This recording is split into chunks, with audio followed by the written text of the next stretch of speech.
Las relaciones, ya tirantes de antemano, de la República con la Iglesia, se tensan aún más con la separación entre Iglesia y Estado que la nueva Constitución oficializa. La Iglesia pierde a partir de entonces todos los privilegios que hasta ahora había tenido en su relación con el Estado. La nueva legalidad acaba con el pago de haberes al clero. Establece el matrimonio civil y el divorcio. Prohíbe a las órdenes religiosas que se dediquen a la enseñanza. Elimina los símbolos religiosos de todas las instituciones públicas. Disuelve a la Compañía de Jesús. Muchos jesuitas se irán al exilio. En las 3 primeras semanas después de la proclamación de la Segunda República, cada ministerio tomó sus propias medidas en materia religiosa. En general se suprimió cualquier manifestación oficial de culto en las dependencias de los ministerios.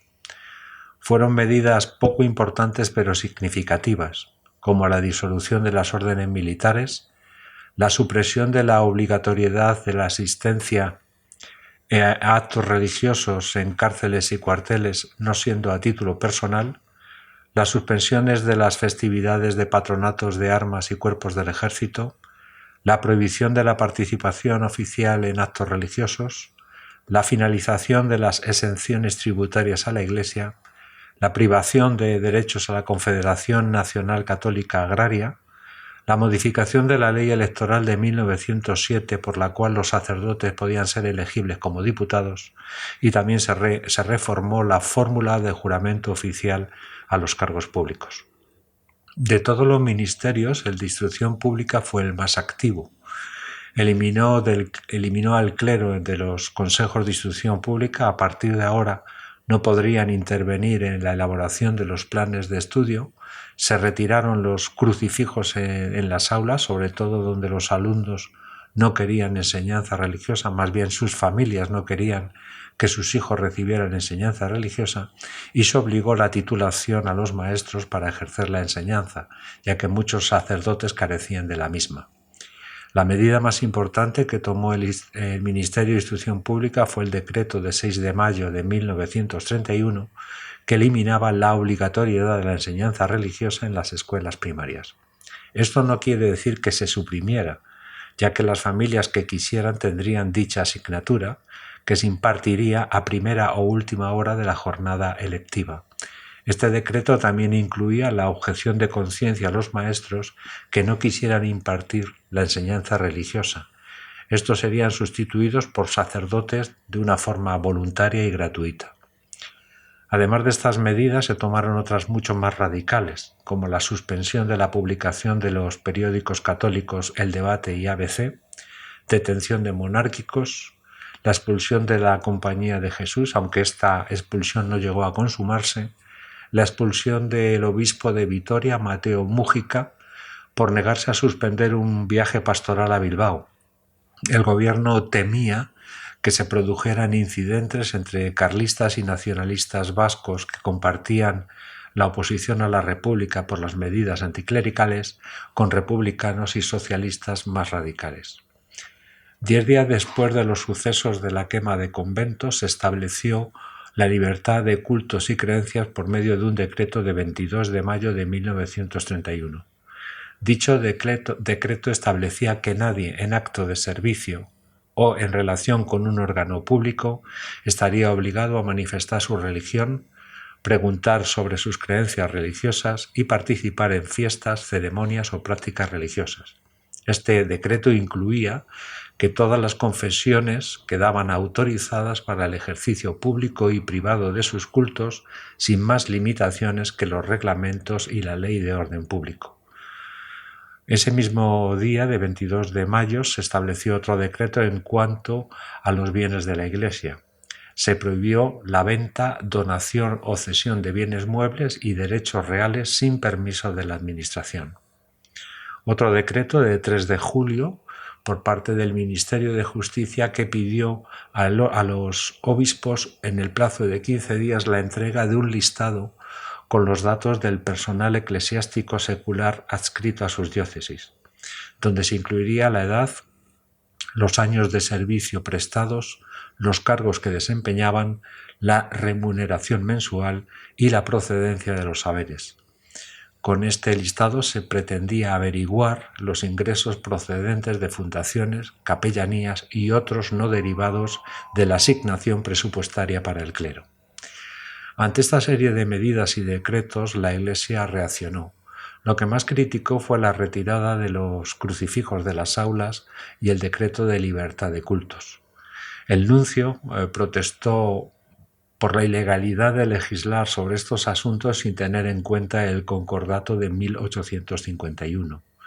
Pero el gobierno no derogó el concordato, lo que sí que hizo fue ignorarlo, ya que no hizo ninguna mención al mismo en todo lo legislado. Esto creará una situación bastante inestable y jurídicamente confusa en las relaciones entre el gobierno y la Iglesia. El 30 de mayo de 1931, Roma negó el placet al embajador español Luis de Zulueta, pero la reacción más radical vino desde Roma, donde estaba Pedro Segura con una pastoral del 3 de junio de 1931. La respuesta del gobierno ante esta pastoral del cardenal Pedro Segura fue pedir a Roma que el cardenal no volviese a España y fuese cesado de su cargo. Sin embargo, casi 2 semanas después, Pedro Segura volvería a España y fue detenido 3 días después en Guadalajara. El 15 de junio de 1931, Pedro Segura fue expulsado de España. Las reacciones que hubo ante dicha expulsión por parte del clero español fueron diferentes. El sector integrista le convirtió en su bandera y el sector posibilista, que estaba representado por el cardenal Vidal y Barquer y el nuncio, más o menos se sintió aliviado. Pedro Segura volvería a España después de la Guerra Civil. El 28 de junio de 1931 se convocaron elecciones a Cortes que fueron ganadas por la coalición republicano-socialista, que se benefició de la ley electoral que favorecía las grandes coaliciones. Los católicos no siguieron las instrucciones de Roma y no llegaron a unirse. Los monárquicos pidieron la abstención y el Partido Acción Nacional solo sacó 5 escaños. Por su parte, el partido de Alcalá Zamora, derecha liberal republicana, obtuvo malos resultados debido a que fue excluida de las listas de la coalición republicana socialista en muchas circunscripciones, a las disidencias internas que hubo entre Maura y Alcalá Zamora y que compitió el voto moderado y católico con Acción Nacional. Esto no quiere decir que sus representantes fueran excluidos de cargos importantes en el gobierno, sino todo lo contrario, siguieron manteniendo esos cargos relevantes en el gobierno. El 6 de julio de 1931 se publicó el anteproyecto de la Constitución. Fue elaborado por una comisión jurídica asesora presidida por el abogado católico y liberal Ángel Osorio y Gallardo. En esa comisión participaron 2 sacerdotes. Los puntos más importantes del anteproyecto sobre la cuestión religiosa serían los siguientes: separación de la Iglesia y el Estado, libertad de conciencia con la limitación del respeto a la moral pública, libertad de cultos, tanto privada como públicamente, reconocimiento a la Iglesia como una corporación de derecho público, derecho a la enseñanza religiosa, libertad de apertura de centros docentes religiosos, con alguna limitación, lógicamente, y matrimonio bajo la protección del Estado. Este anteproyecto no gustó a nadie, excepto al partido de Alcalá Zamora, derecha liberal republicana. No gustó a la Iglesia porque le consideró demasiado secularizador. Sin embargo, el sector posibilista de la Iglesia continuó apostando por la conciliación e intentó frenar a los prelados en la publicación de documentos de protesta. Tampoco gustó al gobierno por considerarlo demasiado moderado, y este encargó una nueva elaboración de un anteproyecto a una comisión del Parlamento.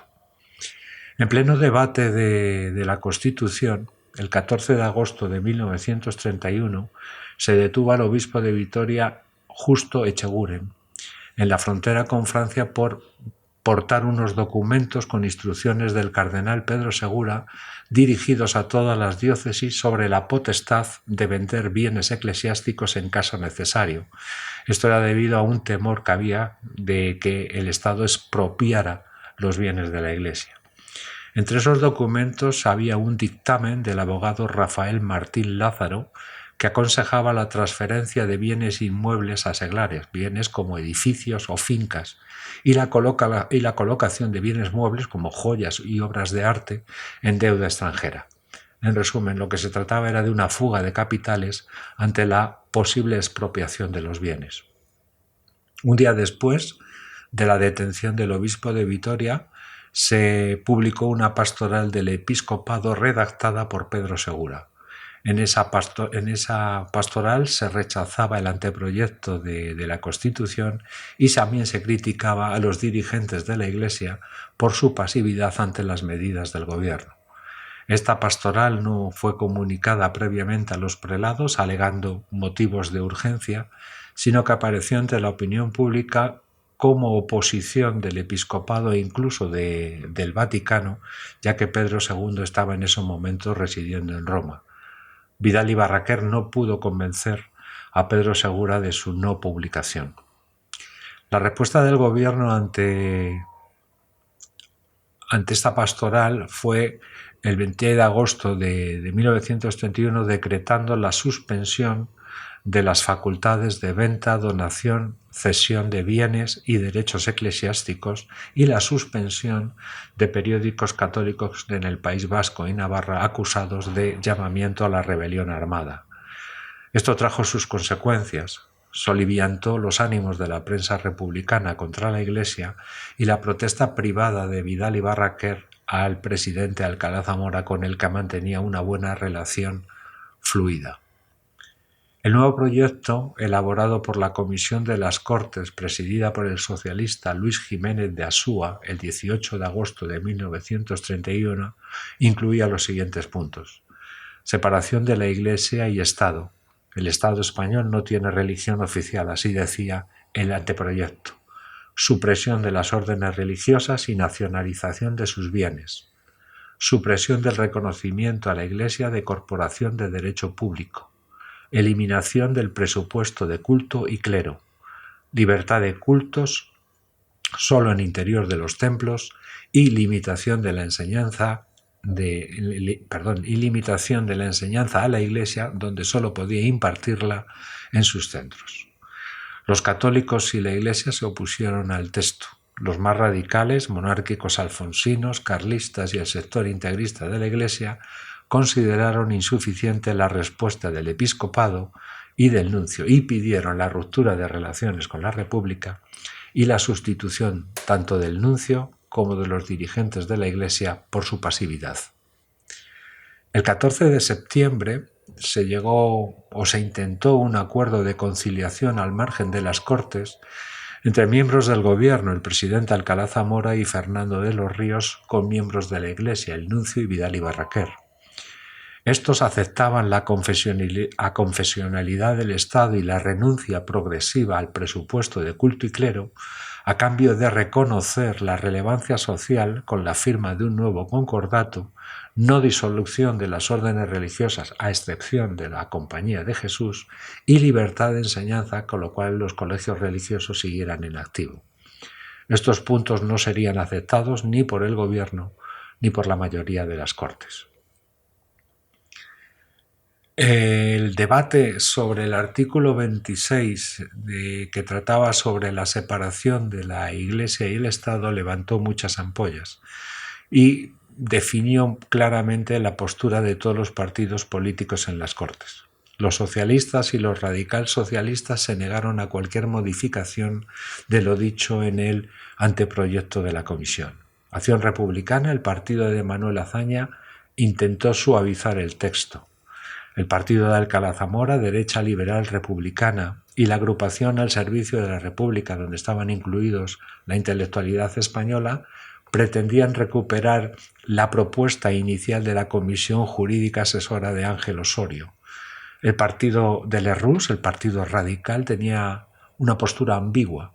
Al principio lo apoyó y luego se acercó mucho al partido del presidente Alcalá Zamora, con una diferencia que era la de prohibir la enseñanza a las órdenes religiosas.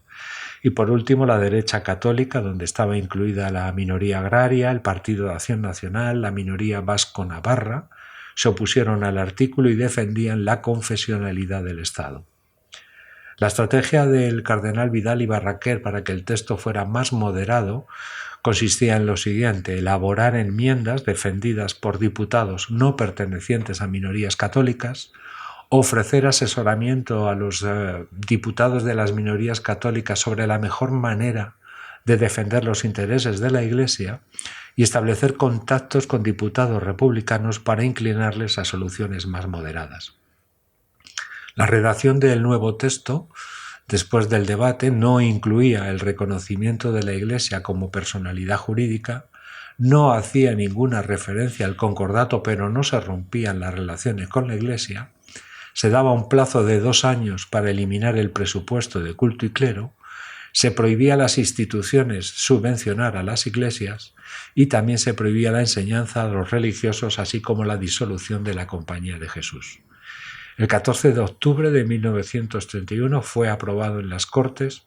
De los 464 diputados solo participaron 237, de ellos 178 votaron a favor, 59 en contra.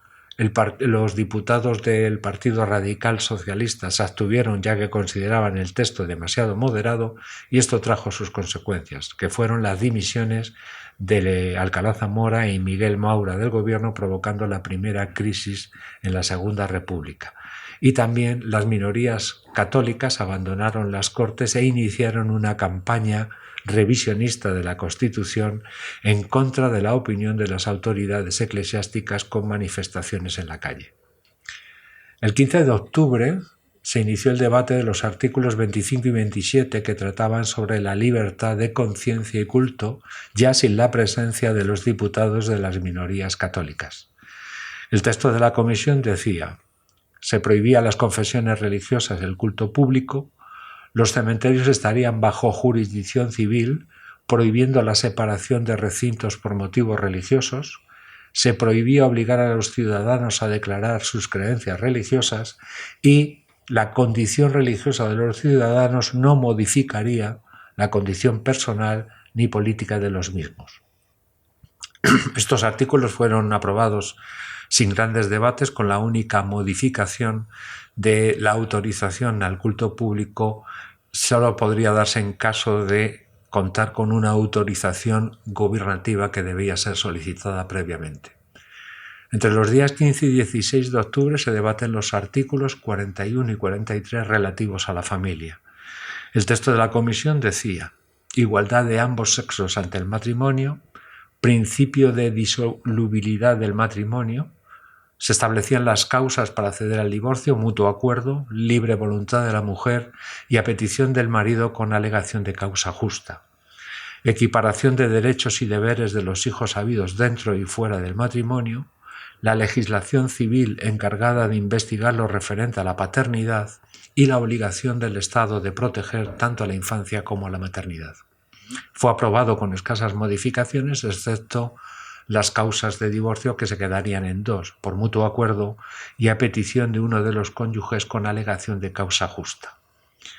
El mismo día 16 se debatió el artículo 46 al 49, que son artículos relacionados a la enseñanza. El texto de la comisión decía que la enseñanza debería ser pública, gratuita, obligatoria y laica. La escuela única sería el modelo escolar. La obligación del Estado era facilitar el acceso a los grupos sociales más desfavorecidos, tanto a la enseñanza media como a la enseñanza superior, autorización a la enseñanza privada y derecho a las confesiones religiosas a enseñar sus doctrinas en sus establecimientos, siempre sometidas a la inspección del Estado. El 9 de diciembre de 1931 la Constitución fue aprobada sin ningún voto en contra. La reacción de Iglesia y católicos fue diferente. Tanto el sector integrista como el posibilista interpretaron el artículo 26 como una medida persecutoria contra la Iglesia y una declaración de guerra a los católicos. El Papa Pío XI envió un telegrama a los obispos españoles protestando por las múltiples ofensas a los derechos sagrados a la Iglesia y supuso un cambio radical en la postura de Roma. A partir de ahora se vería mucho más cercano al sector integrista de la Iglesia española. Y por último se realizaron campañas de movilizaciones de católicos a favor de la rescisión de la Constitución, que fueron respondidas por la izquierda republicana y socialista en defensa del laicismo. Contaron con el apoyo del gobierno y de algunas autoridades locales. Esto va a producir, lógicamente, enfrentamientos. El más notorio se produjo en enero de 1932 en Bilbao, con 3 muertos y el incendio de un convento. Al día siguiente de ser aprobada la Constitución, Alcalá Zamora fue elegido presidente de la República y 2 días después el gobierno provisional presentaba su dimisión. El 17 de diciembre de 1931 se formó un nuevo gobierno, presidido por Azaña. Se mantuvo la coalición republicana socialista, pero ahora sin los radicales del partido de Lerroux, con lo cual sería un gobierno mucho más homogéneo y más izquierdoso. En próximos vídeos hablaremos sobre las leyes que promulgó tanto en el primer bienio como en el segundo bienio de la Segunda República en materia religiosa.